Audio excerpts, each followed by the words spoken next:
Punto del orden del día. Interpelación urgente del Grupo Parlamentario Confederal de Unidos Podemos en Común Podem en Marea sobre la situación de pobreza energética en la que viven más de 5 millones de personas en nuestro país, especialmente en las medidas de protección previstas por el Gobierno de España para el cese en la violación de derechos. Para su defensa tiene la palabra el señor Iglesias Turrión.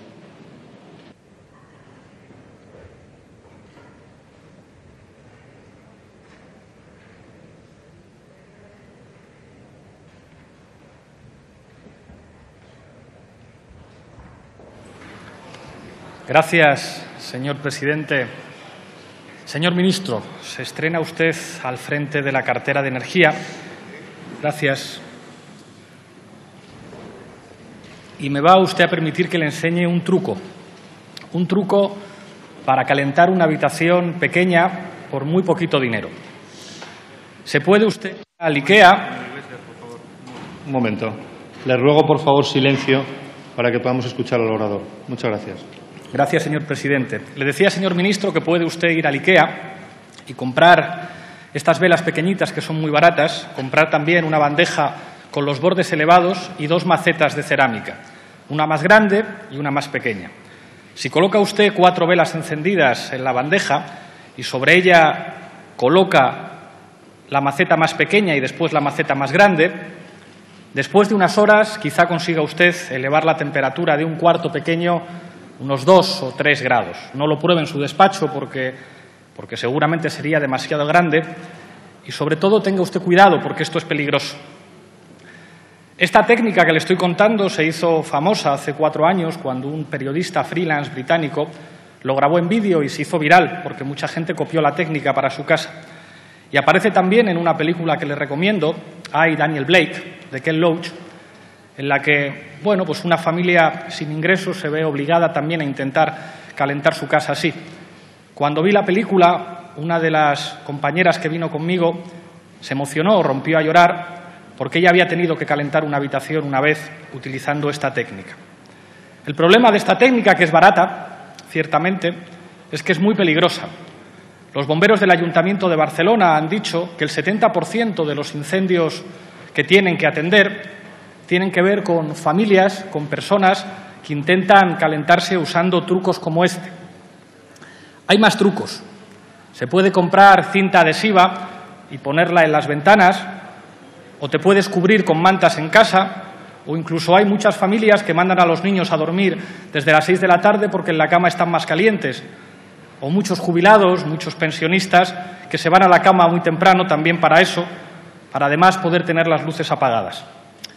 Hay algunos datos que explican que en nuestro país haya tanta gente que tenga que jugarse la vida utilizando trucos como estos que además humillan la dignidad de las personas.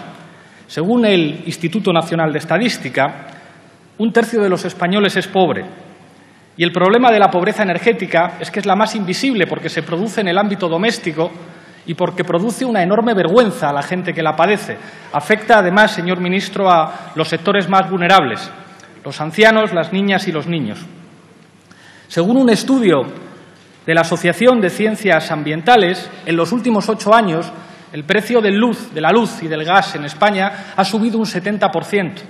Y los gobiernos no han hecho nada. Al mismo tiempo que se estaban aplicando recortes sin precedentes en nuestro país, al mismo tiempo que un número creciente de españoles sufría no solamente el paro, sino el paro sin recibir ninguna prestación, al mismo tiempo que la renta disponible de las familias españolas disminuía, la luz y el gas subía un 70% y el Gobierno no hacía nada.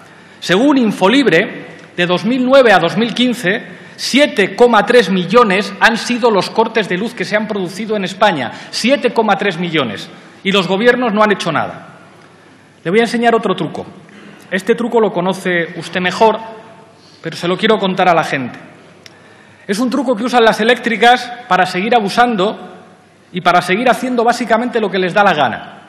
El truco se podría ilustrar así: José María Aznar, Consejo de Administración de Endesa; Ángel Acebes, Consejo de Administración de Iberdrola; Felipe González Márquez, Consejo de Administración de Gas Natural; Elena Salgado, Consejo de Administración de Endesa. Este truco a usted le suela más. Una información de Infolibre también en 2012 señala que Red Eléctrica fichó a su hermano gemelo, el señor Alberto Nadal, que fue después secretario de Estado de Energía y en la actualidad es secretario de Estado de Presupuestos, para su compañía, y también a un tal Ignacio López Hierro, a la sazón consorte de la señora María Dolores de Cospedal.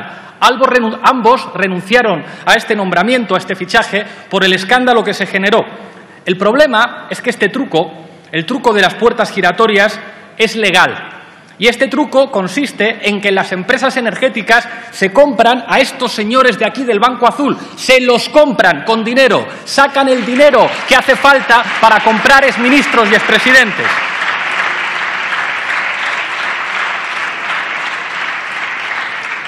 Y por eso no se produce una auditoría pública para que conozcamos los costes reales de la energía, y por eso siguen robando a los ciudadanos. Cuando ustedes en 1997 liberalizaron, curiosa palabra para hablar de un sector oligopólico, el sector de la energía, los costes de transición energética llegaron a 3.500 millones de euros. Ni el Gobierno de Zapatero ni el Gobierno de Rajoy solicitó en tiempo y forma la devolución de ese dinero que es de los españoles. ¿Y saben por qué? Porque el truco de las empresas energéticas funcionan, y el truco es comprarse políticos, comprarse expresidentes y comprarse exministros.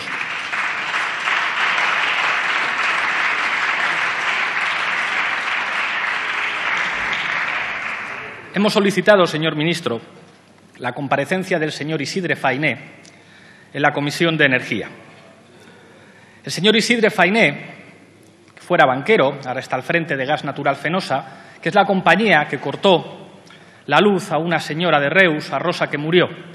Por cierto, a lo mejor no estaría mal que alguna vez guardáramos minutos de silencio en sede parlamentaria por las víctimas de la pobreza energética.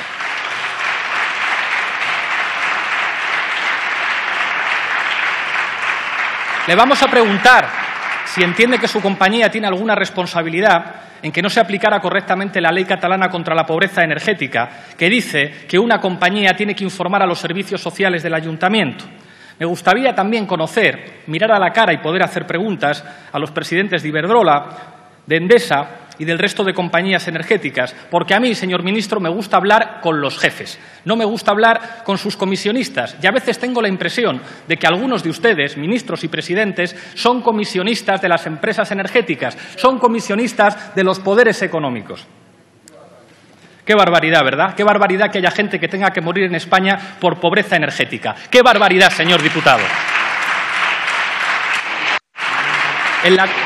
Un momento, señor Iglesias. Un momento. Qué barbaridad que en la cuarta... Un momento, señor Iglesias. Un momento. Por favor, le ruego a los señores diputados que no entren en diálogo durante el turno de intervención del orador. Muchas gracias.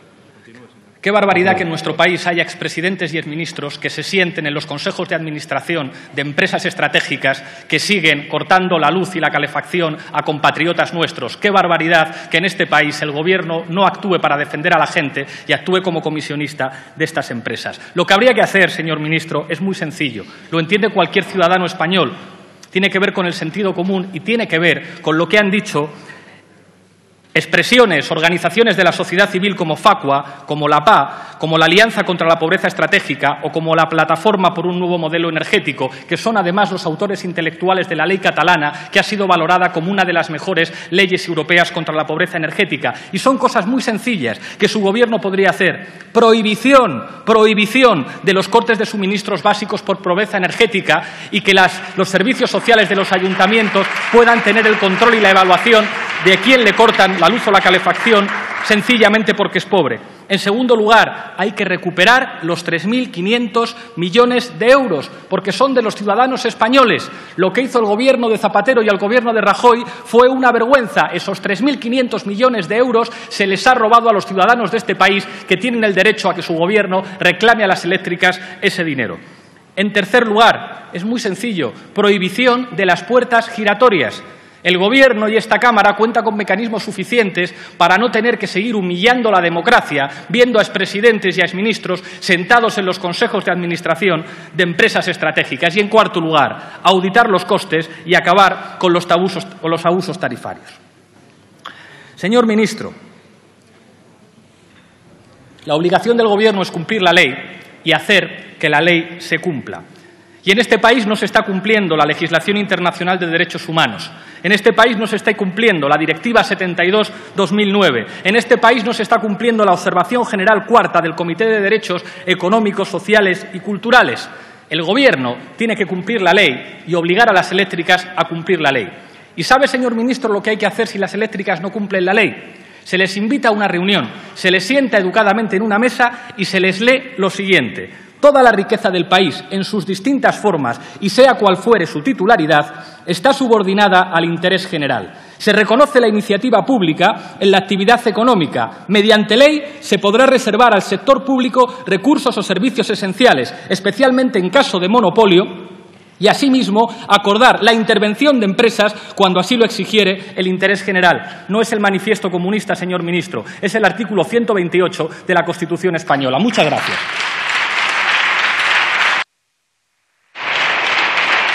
Muchas gracias, señor Iglesias. A continuación tiene la palabra en nombre del Gobierno el señor ministro de Energía, Turismo y Agenda Digital.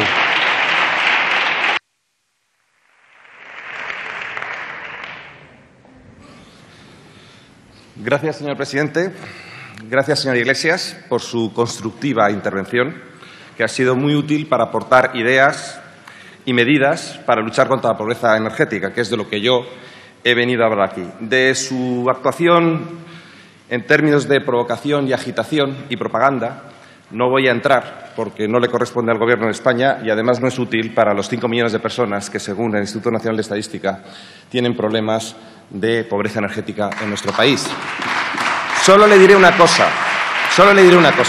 A este ministro no lo ha comprado nunca ni una compañía ni ningún gobierno extranjero. Se lo dejo así. Bueno, mire usted. Esta interpelación viene a resultas de un caso muy lamentable. Yo creo que no hay nadie en esta Cámara ni fuera de la Cámara que no lamente la muerte de doña Rosa Pitarch, que no tenía que haberse producido, o por lo menos lo que no tenía que haberse producido es el corte de suministro eléctrico que se produjo en esa vivienda, porque existía una ley en vigor que reconozco, y lo he dicho antes a un compañero de la prensa, a una persona que me ha preguntado, que es una buena ley. Es una ley que está enmarcada dentro del ámbito constitucional y dentro de las capacidades que tiene la Generalitat de Cataluña para gestionar. Es una ley que tenía sus protocolos, que tenía un fondo destinado a evitar los cortes de suministro y también lo tenía el Ayuntamiento de Reus. Y era una persona que estaba atendida por los servicios sociales y que ya se le atendía en los suministros de agua y de gas. Algo no ha funcionado, algo no ha sido correcto y de esto debemos aprender. Este es un caso extremo, es un caso de lo que podemos llamar vulnerabilidad severa, pero hay una vulnerabilidad más general, que es esos 5 millones de personas que le decía anteriormente. Nos dice la Comisión Europea que hay 3 elementos que son los que ayudan o son los que empujan a que exista un mayor grado o menor grado de pobreza energética. El primero de ellos, evidentemente, son los niveles de renta, la pobreza. La insuficiencia de rentas, por supuesto, es el elemento número 1 para que tengamos pobreza energética. Yo diría que es el 80% del problema. Usted seguro que no está de acuerdo con lo que voy a decir, pero una política económica que busca aumentar el nivel de empleo, el nivel de renta del país, mejorar su competitividad, lograr crear 500.000 de empleos por año, disminuir en 500.000 los hogares que no tienen ningún miembro en paro y que ha disminuido, es verdad que todavía no con suficiente fuerza, no tenemos datos de los últimos años, el número de personas en el umbral de la pobreza, pues yo creo que es una política que ayuda mucho. Usted ha hablado de un tercio, son un 20% si luego añadimos las prestaciones sociales, un 20% sin prestaciones sociales, señor Iglesias. Es bueno que leamos bien las estadísticas. Luego tenemos el segundo elemento que influye sobre la pobreza energética, que es los precios de la energía.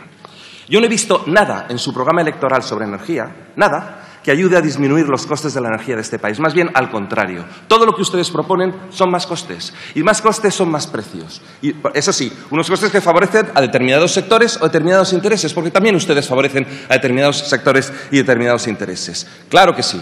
No me mire, no me diga, señora diputada, que al conjunto de la población. No, a determinados grupos que les interesa determinadas tecnologías y determinadas inversiones. Y en esto hay que ser equilibrado. Yo solamente le voy a decir una cosa. Si no cuidamos el coste de la energía, habrá más pobreza energética, no menos. Y ustedes no arriman nada el hombro para estas cuestiones. Así que espero que en todas las iniciativas parlamentarias que tenga su grupo sobre esta cuestión, sobre cuestiones energéticas, no incrementen los costes del sistema. Y sobre todo para beneficiar a algunos y no a todos.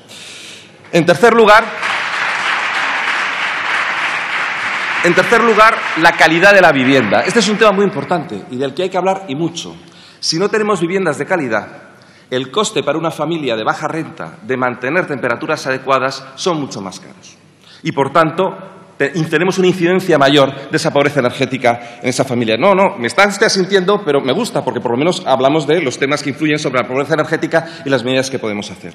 Hay en marcha un plan del Ministerio de Fomento para la renovación de 50.000 viviendas y otro del IDAE para la renovación de unas casi 60.000 viviendas. Y lo queremos ampliar. Aquí tenemos que echar mucho esfuerzo. Todo lo que podamos hacer para renovar el parque de viviendas y hacer que estén mejor aisladas y tengan mayor eficiencia energética, muchísimo mejor.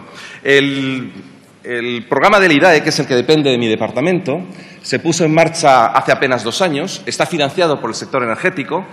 Es el programa de eficiencia energética, está pagado por las empresas, esas empresas que a usted no le gustan. Yo creo que las empresas son útiles, lo que hay que tener es tenerlas bien reguladas y actuar adecuadamente bien, pero son útiles, funcionan dentro de una economía de mercado. La Constitución también nos dice que hay libertad de empresa, propiedad privada y economía de mercado, también nos lo dice, señor Iglesias, y en competencia, y si no hay competencia suficiente, bien reguladas, que es a lo que se dedica mi departamento. Bien, pues estas empresas pagan un fondo de eficiencia energética y prácticamente la mitad de ese fondo, un porcentaje muy elevado del mismo, se está dedicando a la mejora de la eficiencia energética de viviendas, de edificación, que esto es fundamental. Estos son los 3 elementos que nos ayudarían a reducir la pobreza energética. Pero, sin embargo, seguimos teniendo pobreza energética. Es lo que nos está diciendo la estadística del Instituto Nacional de Estadística, un 10% aproximadamente de la población, 10,6 en el último año. En el año 2006 era el 10,1%.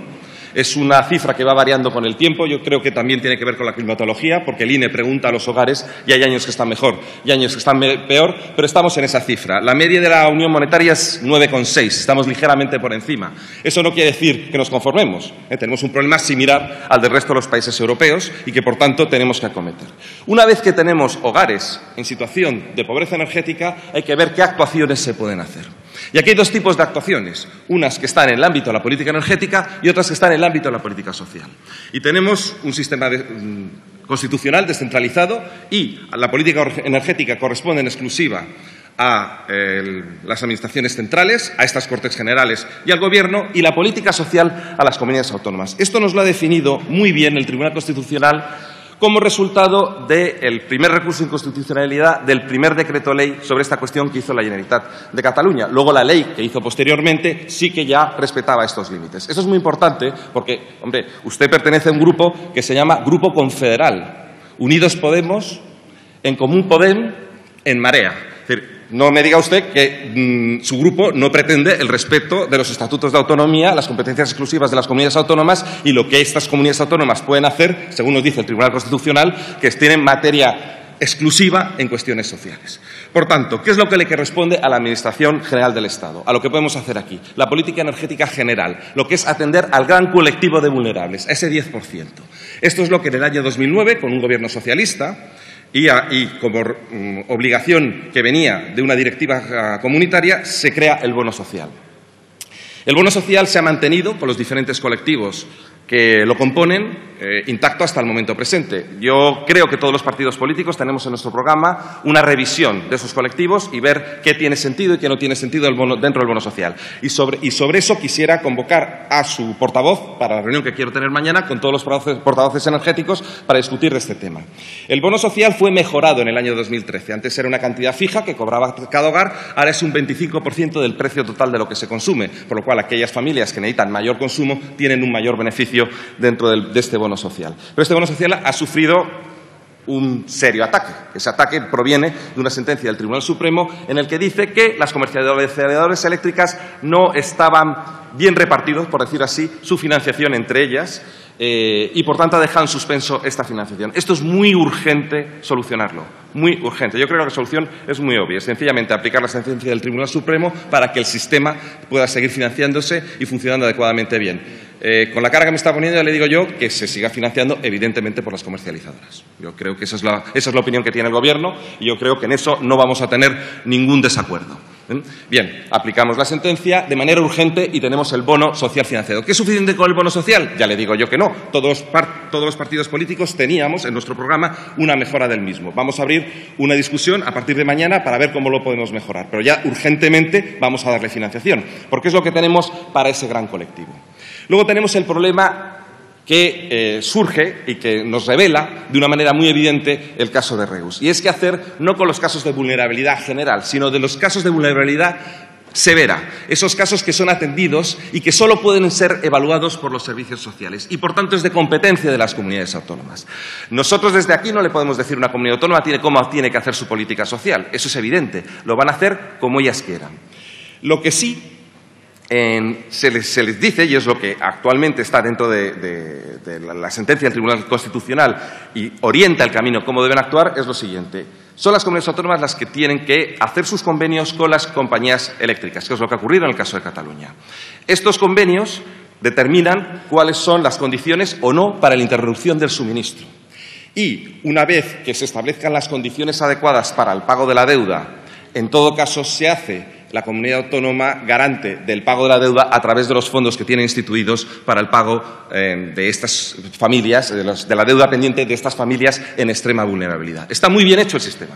Está muy bien hecho. En Cataluña está muy bien hecho el sistema. Aún así falló y eso habrá que ver por qué. Y hay una investigación abierta. Yo hablé con el conseller de la Generalitat, el señor Baiget, y hablé con el alcalde de Reus, el señor Pellicer, y les pregunté, les dije que cualquier cosa que pudiésemos hacer desde el conocimiento que tenemos en el Sistema Energético Nacional para apoyar su investigación o lo que necesiten esclarecer, que tienen, por supuesto, el Ministerio y toda la información que tiene el sistema de liquidación y las demás cuestiones que están en nuestra información, en nuestra capacidad para poderlo esclarecer. Es su competencia autonómica. Que podemos hacer más, que podemos de alguna manera mirar las mejores prácticas de las diferentes comunidades autónomas, cómo atienden a estos casos más severos, más concretos. Podemos hacer una apuesta en común. A mí me gustaría. A mí me gustaría ver cómo las comunidades autónomas colaboran entre ellas y vamos buscando las mejores prácticas y que se vayan poniendo. Yo puedo aquí anunciar lo que puede hacer el Gobierno, que es esa mejora del bono social. Puedo hablar de qué manera puedo incluso buscar algún tipo de financiación específica que pueda ayudar a las comunidades autónomas y a los ayuntamientos para su actividad. Pero los que tienen que hacer esa actividad de vigilar, evaluar y buscar y atender a la población que está en esa situación de vulnerabilidad severa, evidentemente tienen que ser aquellos que tienen la competencia y tienen los medios, porque evidentemente no trabajan para el Ministerio de Energía ningún trabajador social. Sin embargo, sí son los trabajadores sociales los que evalúan los casos como el de la señora de Reus. Esta es la propuesta que yo tengo, porque he venido aquí a hacer propuestas, he venido aquí a trabajar, he venido aquí a dialogar, he venido aquí para hablar con ustedes y los demás grupos parlamentarios para ver cómo encontramos soluciones a esta cuestión, porque es evidente que no está bien resuelta, que no lo tenemos tan bien resuelta como en otros países, también mejor resuelta que en otros países, eso hay que decirlo, pero siempre se queda por trabajar. Mientras haya gente que tiene dificultades para su consumo energético, el Gobierno no puede estar satisfecho. Acabo de llegar, me encuentro con una sentencia que hay que atender para evitar que esto tenga un problema y me encuentro con, yo creo, una buena predisposición de diálogo de los grupos políticos para seguir avanzando en esta cuestión. Me he mirado todos los programas electorales y todos los pactos políticos que ha habido en los últimos 12 meses sobre esta cuestión y somos muy coincidentes, señor Iglesias, tremendamente coincidentes. Yo creo que hay un amplísimo campo para el acuerdo, una amplísima posibilidad de sacar iniciativas legislativas y de otro tipo en este Parlamento para ayudar a solucionar los problemas. Y le invito a que se suma. Todo lo demás, pues entiendo que usted tenga que hacer su discurso. Muchas gracias. Muchas gracias, señor ministro. Tiene la palabra el señor Iglesias Turrión.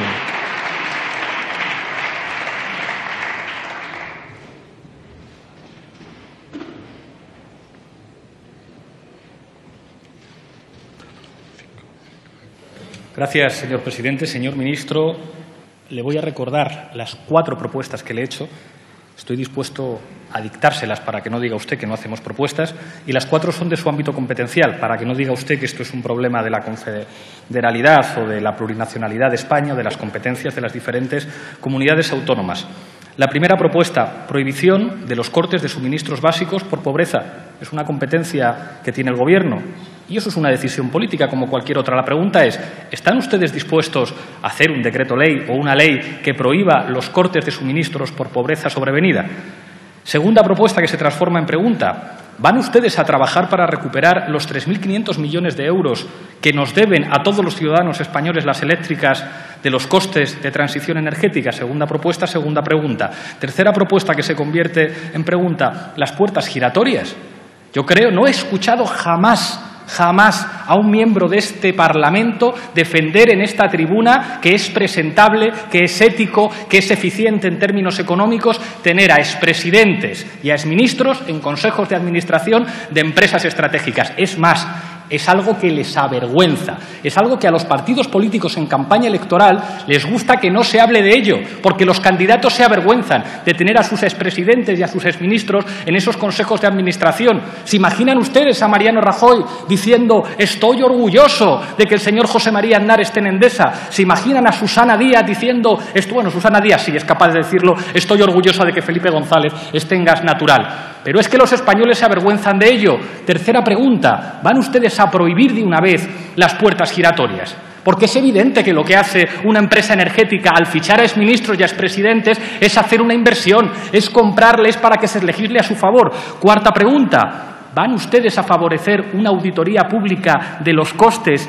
y van a acabar de una vez con los abusos tarifarios, que es algo que han denunciado todas y cada una de las asociaciones de expertos?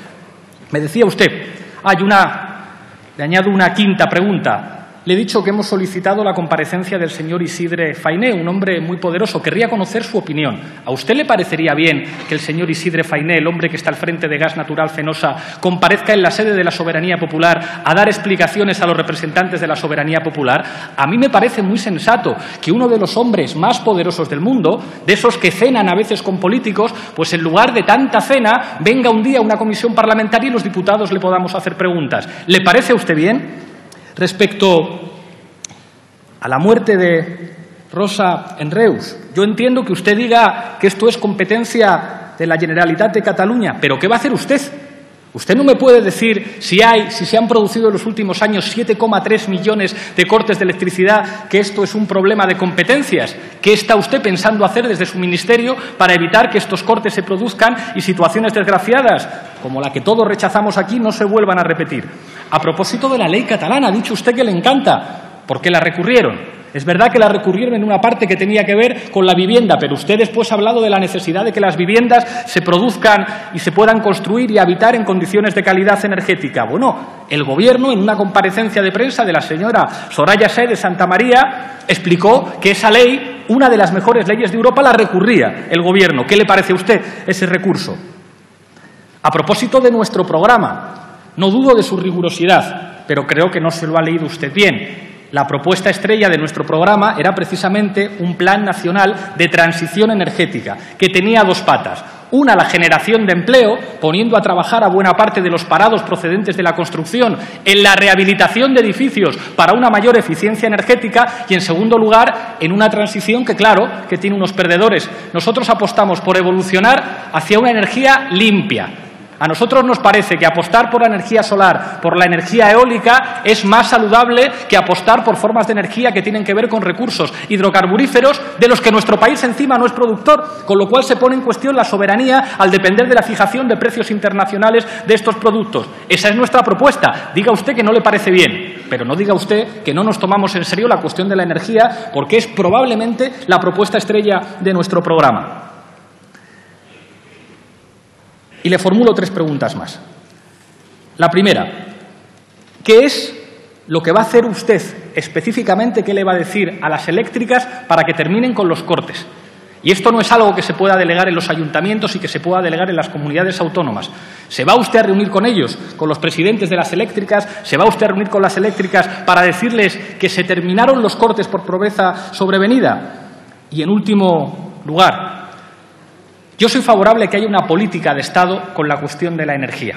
Creo que en esto podríamos buscar acuerdos que nos permitieran garantizar algo que no solamente tiene que ver con los derechos humanos y con los derechos de los ciudadanos, sino algo que tiene que ver con las posibilidades soberanas de un país, porque estamos hablando en última instancia de recursos estratégicos. Y aquí hay muchas fórmulas. Los franceses tienen nacionalizada su empresa su empresa de electricidad. Yo no digo que esa sea la única fórmula, pero creo, señor ministro, que estará usted de acuerdo conmigo que en este país tenemos un oligopolio que se ha visto favorecido por los diferentes poderes políticos y que es del interés de España, de nuestro país, contar con un sistema energético que cumpla dos funciones. Por una, asegurar la autonomía o una mínima autonomía energética de nuestro país y, en segundo lugar, que la cuarta economía de la zona euro pueda garantizar que a ningún ciudadano español se le corta la luz o la calefacción por pobreza sobrevenida. Nada más. Muchas gracias, señor Iglesias Turrión. Para concluir el debate tiene la palabra, en nombre del Gobierno, el señor ministro. A ver, señor Iglesias, de las cosas que me ha planteado, porque de lo que yo le he planteado no me ha respondido tantas cosas. Supongo que estará medianamente de acuerdo lo que le he planteado sobre la reforma del bono social y los demás sistemas de cooperación entre la Administración General y las comunidades autónomas. Me habla de los CTCs, de los costes de transición a la competencia. Se cerraron en el año 2009 por una ley que aprobó este Parlamento, en la que nosotros votamos en contra. Y cuando llegamos al Gobierno, usted ha dicho que no hicimos nada. Sí hicimos algo, sí. Primero miramos la posibilidad de que ese tema se reabriese. La Abogacía del Estado nos dijo, tengo el informe, se lo enseño cuando quiera, que este tema no se podía reabrir según legislación española, pero sí pudimos hacer una cosa. Y es pedirle a la Comisión Europea que abriese un expediente, que es el que está tramitando, para ver si aquello constituyó una ayuda de Estado ilegal. La esperanza que tenemos sobre esta cuestión únicamente está en ver si la Comisión Europea abre este asunto y lo califica como ayuda de Estado. En el ámbito de la legislación española queda cerrado. No es una decisión nuestra, es como son nuestras leyes, que evidentemente hay que cumplirlas, y supongo que en eso usted estará de acuerdo. Pero no puedo decir, porque sería muy injusto, que el Gobierno español no ha hecho nada al respecto. Puertas giratorias. Hay una normativa de conflicto de intereses que se cumple rigurosamente. Rigurosamente. Usted la quiere endurecer, perfecto. Pero ahora mismo hay una normativa de conflicto de intereses y se está cumpliendo con una oficina de conflictos de intereses que hace un informe por cada alto cargo de la Administración General del Estado que pide o solicita un cambio de actividad. ¿Les parecerá poco? Pues yo no tengo ningún inconveniente en que ustedes traigan a la Cámara un endurecimiento de las mismas. No me parece que este sea el elemento más esencial dentro del sector energético, pero vamos, aparte no sería mi competencia el ponerme a discutir sobre ello. Pero la ley existe en vigor y se cumple escrupulosamente, que no siempre en toda la historia anterior de los distintos gobiernos había una oficina con un rigor y un cumplimiento de la misma tan exhaustivo como el que hay ahora mismo ahora.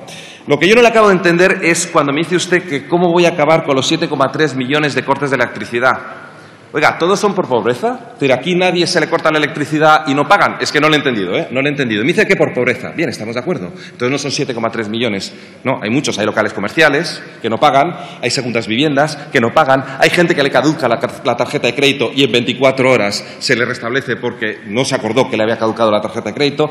Por cierto, el sistema eléctrico no sabe, de lo que depende de mí, no sabe cuál es la causa, si es por pobreza o es por cualquier otra causa que le digo. Por eso le digo que tienen que intervenir los servicios sociales. Y ahí es cuando nos dice el Tribunal Constitucional que esto es de competencia exclusiva de las comunidades autónomas. Y ahí es donde podemos tener buenas prácticas, intercambios, o que las comunidades autónomas piensen que esto de alguna manera se tiene que recentralizar.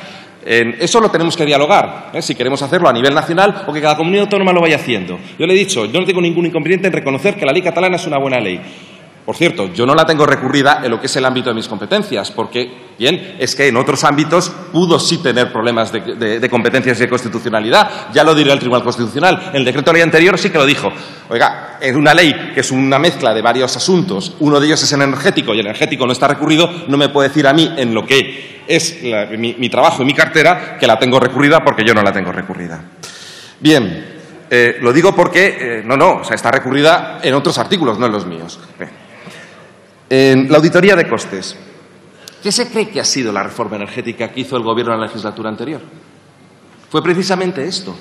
Fue una revisión de coste por coste en todas las diferentes actividades reguladas del sector para ver, las actividades reguladas del sector son el 60% del mismo, para ver si los niveles retributivos eran los adecuados. Le voy a decir, a usted que le gusta tanto la historia y citas, es que está, y me parece muy bien, yo comparto con usted esa afición. ¿Sabía usted que antes de la reforma energética había tendidos de cables eléctricos, de estos que van en los pueblos de casa en casa, los vemos por toda la geografía española, que son de la época de Primo de Rivera y que todavía se estaban amortizando? Y que ha tenido que venir el Gobierno anterior a poner orden porque no se sabía cada proyecto qué rentabilidad tenía. ¿Cómo estaba estandarizado? La orden de estándares que se estableció tiene más de 1000 páginas. Una orden ministerial con un trabajo encomiable de los funcionarios del Ministerio entonces de Industria y del IDAE, muchos de ellos condecorados, porque no se puede usted ni imaginar el trabajo que les supuso hacer precisamente eso que usted llama una auditoría, proyecto por proyecto, estándar por estándar, ver cuánto tenía que haber costado, ver cuánto está declarado, qué rentabilidad debía tener y sacar una orden de retribución. Esa orden de retribución y ese Real Decreto de Retribución está recurrido por las compañías eléctricas. No les ha gustado, pero está en vigor. Porque nosotros hacemos la política en serio, no sin demagogias. No es cuestión de que por el hecho de que una compañía sea grande y gane beneficios por ser grande, ya de por sí es mala. No, es un tema de que tienen que competir y cuando se les regula tiene que tenerse muy claro cómo se les está regulando. Y el primer gobierno que puso orden en la política energética de este país en décadas ha sido el anterior, muy criticado. Y si usted lee las hemerotecas verá que este ministro no es precisamente el preferido del sector. Pero tampoco es una cuestión de enfrentarse al sector por el mero hecho de ser el sector. Es una cuestión mucho más sencilla. Es regular bien, trabajar bien para que haya competencia y, desde luego, no hacer irresponsabilidades en el sector energético. Usted me habla de su programa electoral. Cerrar las nucleares a pelo cuesta dinero. Porque es una energía, sí señor, porque es una energía que cumple unos requisitos que no cumplen otras. El día de mañana a lo mejor tenemos otras tecnologías, pero poner tecnologías caras e inmaduras le costó muchísimo dinero a este país. ¿Sabe cuánto? ¿Sabe cuánto? Le ha costado durante 25 años más de 9.000 millones de euros al año, porque eran inmaduras. Se sustituía energía a 50 euros el megavatio hora por energía a 500 euros megavatio hora. Hoy esa energía sí es eficiente. Esa energía fotovoltaica hoy sí lo es. Hoy sí cuesta 50. Pero entonces los españoles pagamos 500 y le dimos al resto del mundo la curva de aprendizaje. Hoy en China hay industria de producción fotovoltaica porque hicimos el tonto en este país y financiamos a unos precios carísimos una industria inmadura.